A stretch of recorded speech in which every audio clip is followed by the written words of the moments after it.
وقل رب أدخلني مدخل صدق وأخرجني مخرج صدق واجعل لي من لدنك سلطانا نصيرا.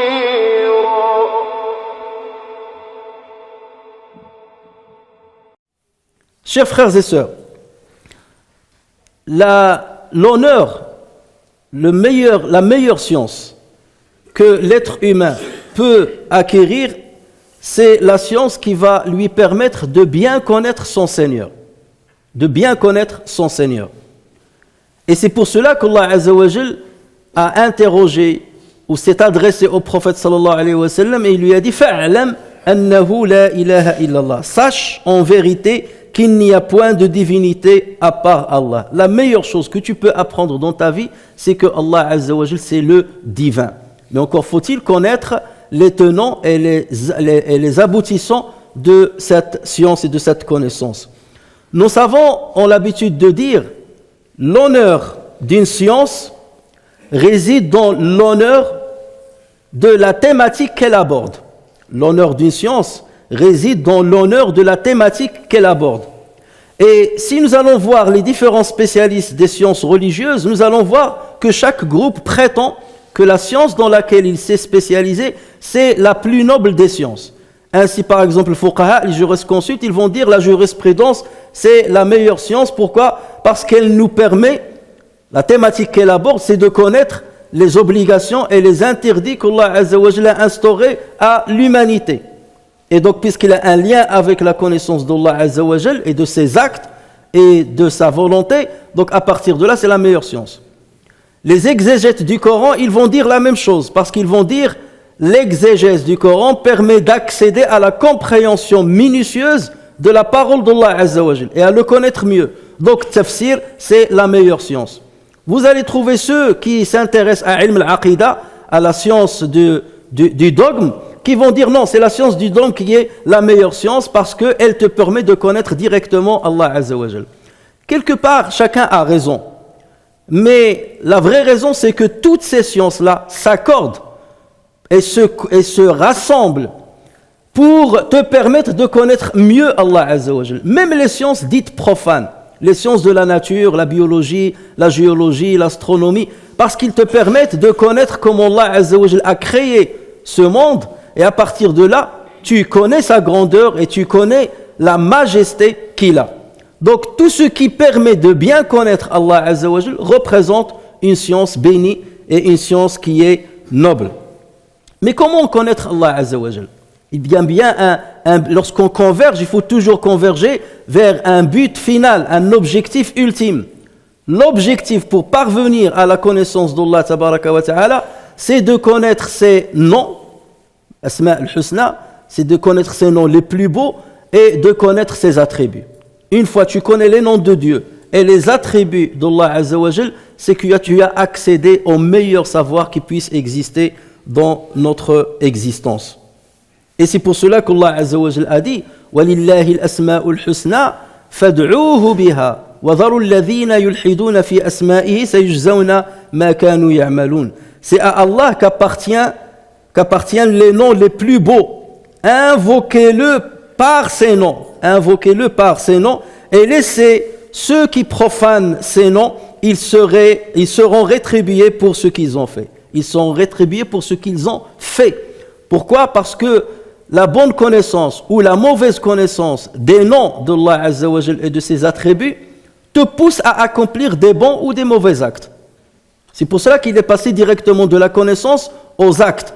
Et c'est ce qu'on va expliquer dans ce prêche. Le prophète sallallahu alayhi wa sallam a résumé tout ce qu'on vient de dire dans un seul hadith qui a été rapporté par le Bukhari et Muslim, et dans lequel il a dit Inna lillahi tis'atan wa tis'ina isma mi'atun illa wahida man ahsaha dakhala al-jannah. En vérité, Allah possède 99 noms, 100 moins 1, quiconque les énumère entrera au paradis. quiconque les énumère entrera au paradis. Voilà le but ultime. Autrement dit, si tu veux un chemin raccourci pour que tu connaisses bien comme il faut Allah Azza wa Jal, énumère les 99 noms de Dieu. Ceci peut paraître facile, mais tout dépend de la définition qu'on donne à l'énumération. L'ihsa. Que veut dire l'ihsa? Et c'est là où les savants ont beaucoup divergé et chacun a défini l'ihsa d'une manière.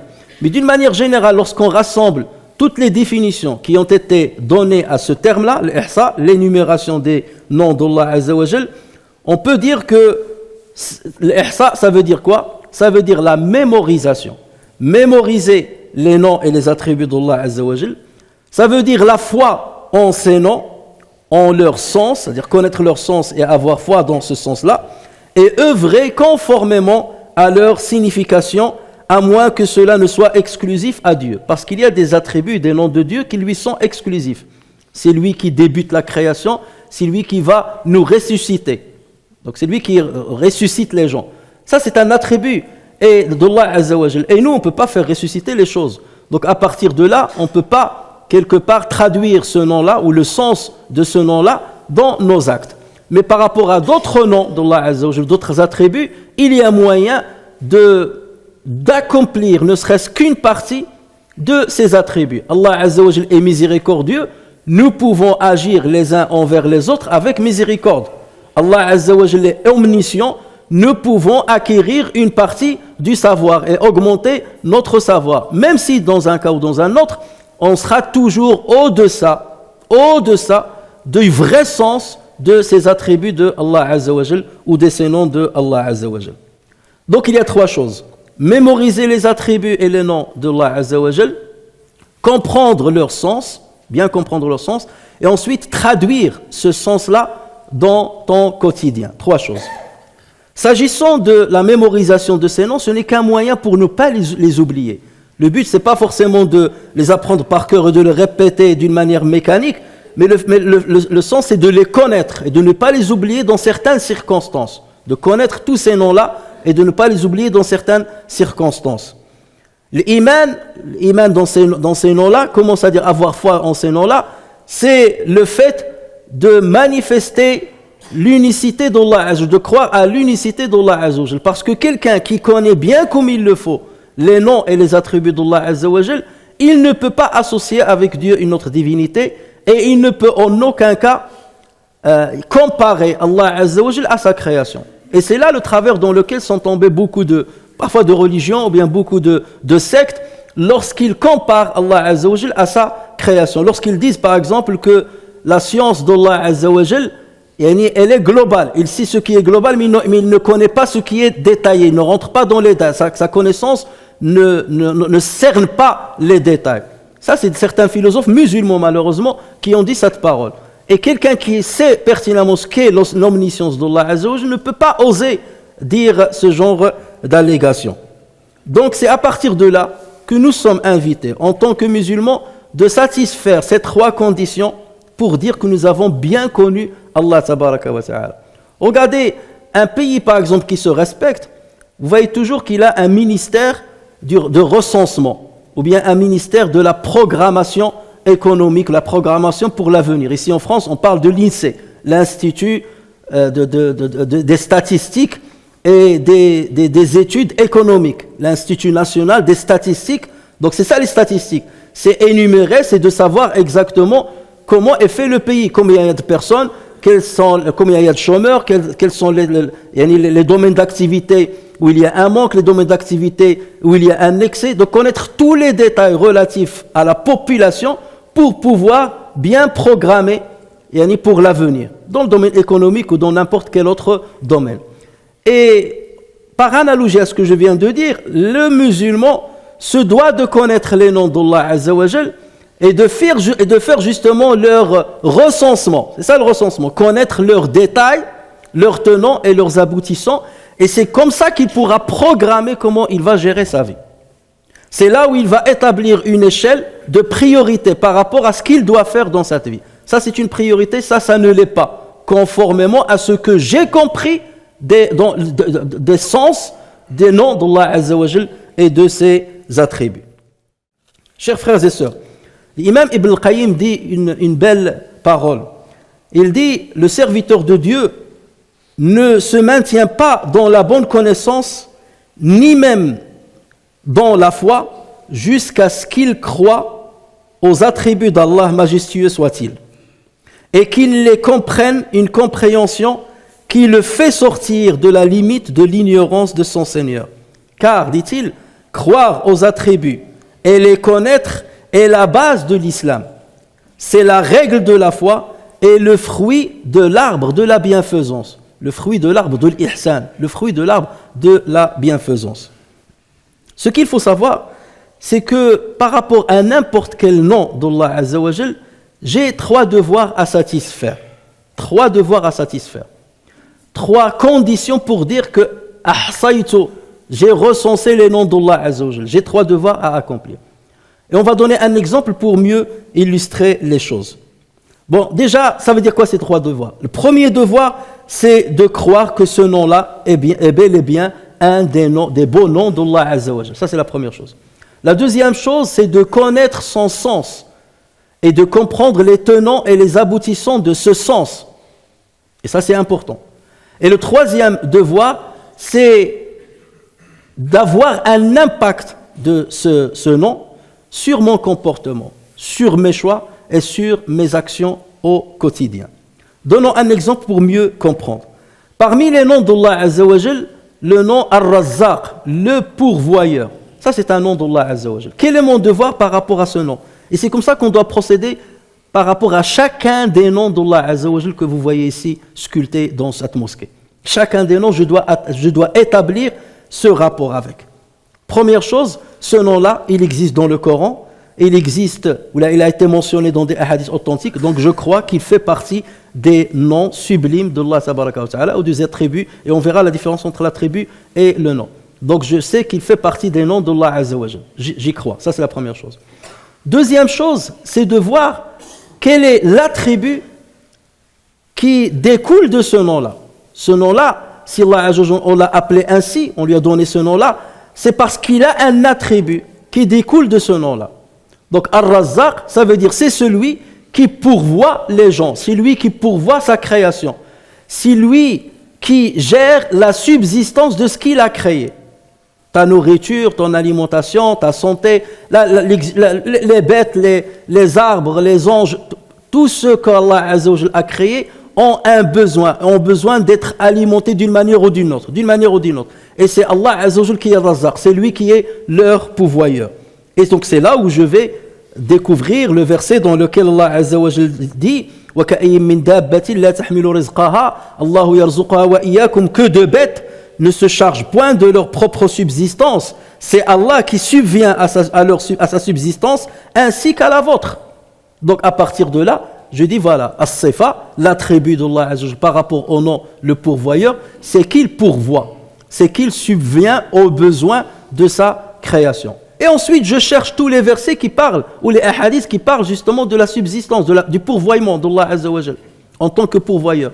Donc je vais lire que c'est Allah Azza wa Jal, Allahu yabsutu ar-rizqa liman yasha'u wa yaqdir, que c'est Allah tabaraka wa ta'ala qui dispense la pourvoyance, ar-rizq, à qui il veut, et c'est lui qui la restreint. C'est lui qui la dispense et c'est lui qui la restreint.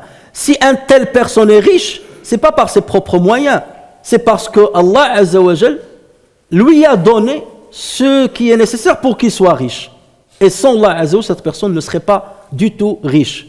Donc là, et si cette personne est pauvre, c'est que Allah Azza wa Jal, par sa volonté, a voulu qu'il soit pauvre. Et sans cette volonté d'Allah Azza wa Jal, peut-être que cette personne aurait pu être riche. Mais Allah Azza wa Jal ne l'a pas voulu. Donc c'est Allah Azza wa Jal qui décide quelle est la pourvoyance que tu vas avoir dans ta vie. Il faut comprendre ceci par rapport à la compréhension du nom le pourvoyeur. Et la troisième condition, et c'est celle-là la plus dure à réaliser, c'est de s'imprégner du sens de ce nom-là. Maintenant que j'ai compris les tenants de ce nom-là et ses aboutissants, donc il faut que ça ait un impact sur ma vie, il faut que ça ait un impact sur mes choix, il faut que ça ait un impact sur ce que je fais. Je sais que c'est Allah Azza wa Jal qui est le pourvoyeur, donc je suis dépendant de lui. Au niveau de la recherche de l'emploi, ou la recherche d'un salaire, ou la recherche de l'argent, ou bien dans le commerce, le négoce, j'ai besoin d'Allah Azza wa Jal parce que c'est lui qui pourra faire réussir ceci ou ne pas le faire réussir. Donc à partir de là, je vais l'invoquer en tant que pourvoyeur. Ya Allah, Ya Razzaq, ô toi le pourvoyeur, accorde-moi ce dont j'ai besoin. Fad'uhu biha. À Dieu appartient les noms sublimes, les Asma'ul Husna. Fad'uhu biha. Invoquez-le avec ces noms-là. Donc je vais utiliser ce nom-là pour l'invoquer afin qu'il pourvoie à ma subsistance. Donc voici un acte. Ça c'est la première chose. La deuxième chose, dès lors que je sais que c'est Allah Azza wa Jal qui pourvoit, ça veut dire que toutes les causes que je mets entre mes mains afin de parvenir à cette subsistance-là, toutes ces causes-là, c'est Allah Azza wa Jal qui les a faites. Ce ne sont pas les causes qui te ramènent la richesse. C'est Allah Azza wa Jal qui te ramène la richesse. Les causes sont seulement un moyen pour parvenir à ce que Dieu a décrété pour toi comme richesse. Et donc, à partir de là, en aucun cas, je ne vais donner la primauté à la cause par rapport à celui qui a créé la cause, à savoir Dieu. Jamais je ne mettrai la cause comme priorité par rapport à Allah Azza wa Jal, parce que c'est lui qui a mis la cause. Et malheureusement, c'est ce qui arrive à beaucoup de musulmans. Regardez lorsqu'Allah Azza wa Jal a réprimandé les compagnons du prophète sallallahu alayhi wa sallam. Ils étaient dans la mosquée un jour du vendredi et ils ont entendu dire qu'il y a une caravane qui vient d'arriver de Cham et elle est rentrée à Médine. Qu'est-ce qu'ils ont fait? Le prophète sallallahu alayhi wa sallam, alors qu'il était en train de prêcher, certains ont commencé à se faufiler de la mosquée. La caravane est venue, il faut aller vite pour marchander, pour acheter, pour vendre, parce que sinon ça serait trop tard. Donc ils ont quitté la mosquée et ils sont partis à l'extérieur. Et Allah Azza wa Jal de suite les a réprimandés. Il a dit, quand ils entrevoient quelques commerces ou quelques divertissements, c'est ce qui nous arrive aussi, quand ils entrevoient quelques commerces ou quelques divertissements, ils s'y dispersent et te laissent debout. Dis-leur, ce qui est auprès d'Allah est bien meilleur que le divertissement et que le commerce, et Allah est le meilleur pourvoyeur. Wallahu khayrur raziqin. Donc voilà, pour leur dire, vous n'avez pas compris, ça veut dire quoi? C'est raziqin, c'est Allah Azza wa Jal. Raziq, khayrur raziqin, c'est Allah Azza wa Jal. Vous n'avez pas compris ça, c'est ce qui vous a poussé à quitter la mosquée, à sortir à l'extérieur.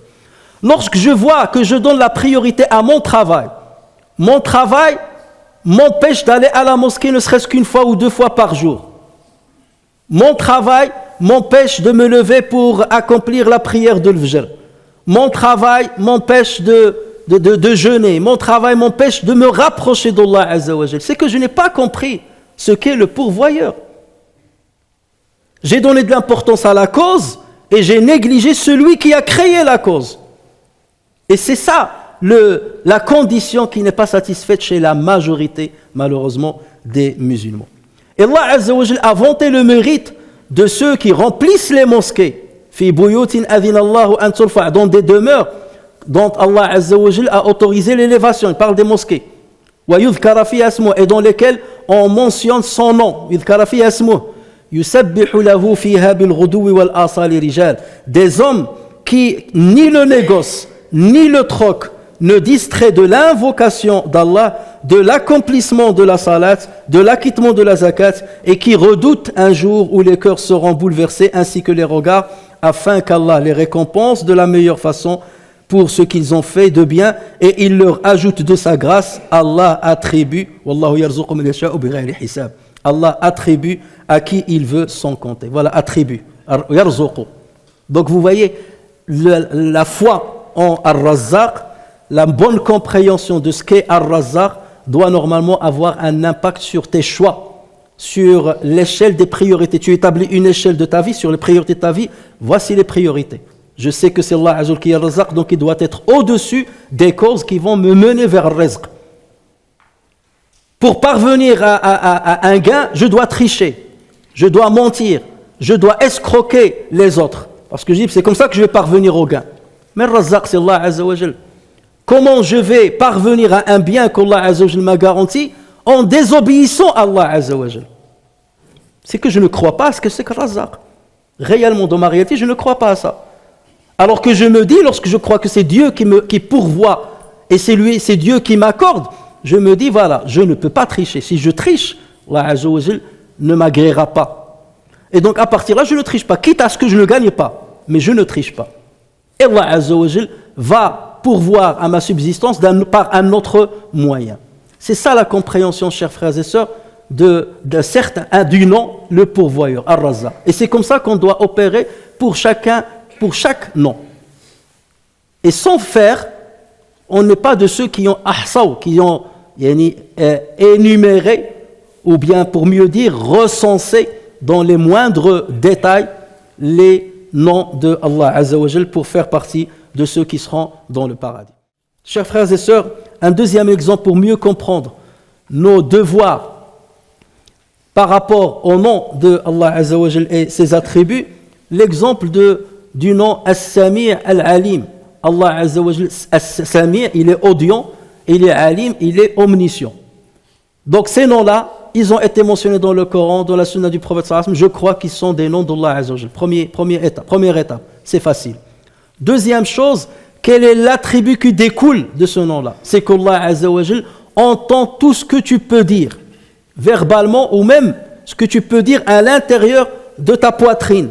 Il peut dévoiler ce que tu es en train de dire à l'intérieur de ta poitrine. Tu réfléchis à une chose, tu parles à toi-même, Allah Azza wa Jal entend ce que tu dis à toi-même. Allah Azza wa Jal sait tout ce qui se passe dans ce monde, sait tout ce que tu fais. Tu peux te cacher, tu peux te mettre loin des yeux du monde entier, mais Allah Azza wa Jal voit ce que tu es en train de faire. Donc là, c'est l'attribut. Voilà.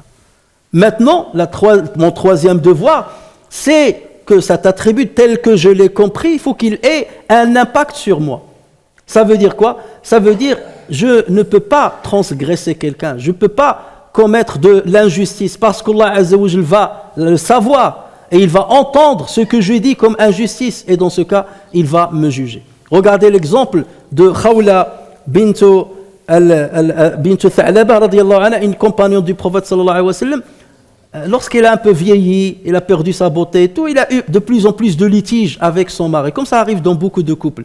Et à un moment, il lui a dit, tu es devenu comme le dos de ma mère. Autrement dit, tu n'es plus ma femme et je n'aurai aucun rapport conjugal avec toi. C'est ce qu'on appelle dhihar. Et cette tradition existait avant l'islam. Et l'islam, lorsqu'il est venu, il n'y a pas eu au départ un décret pour abroger ce décret-là.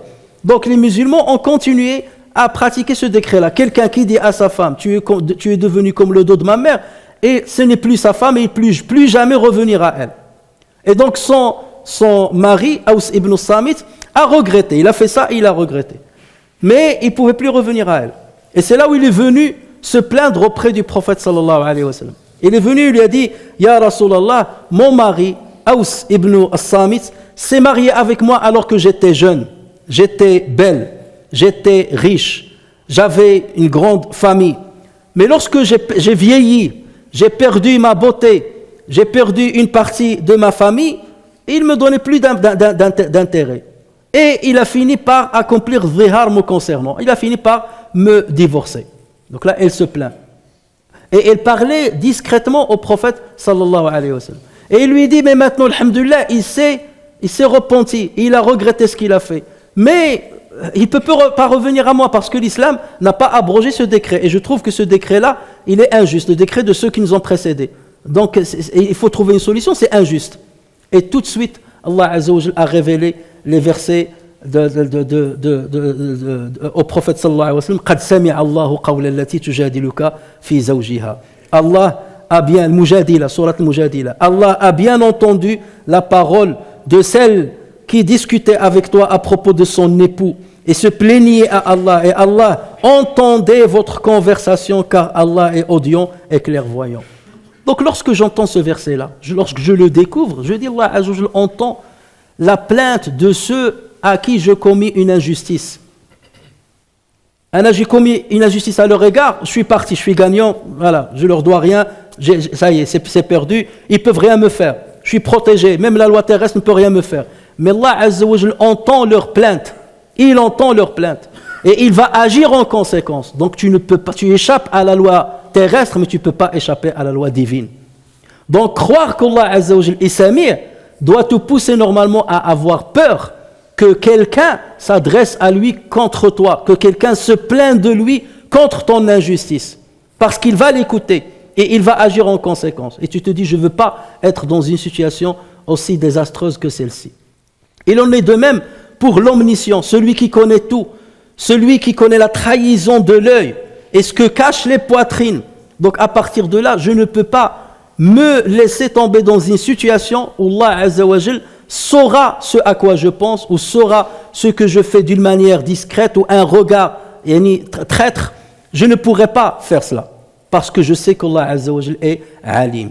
Et donc c'est à partir de là que je m'abstiens. Regardez, lorsque la femme de l'Aziz a essayé de séduire Yusuf alayhi salam, elle a fermé les portes, elle était en intimité avec lui, elle a fermé les portes, ils étaient tous les deux, personne ne les voyait.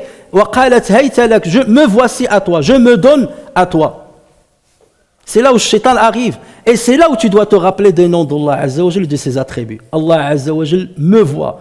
Allah Azza wa Jal entend ce qui se dit entre elle et moi. Allah Azza wa Jal sait ce qui risque de se passer entre elle et moi. Et tout de suite, Yusuf alayhi salam dit Ma'adha Rabbi.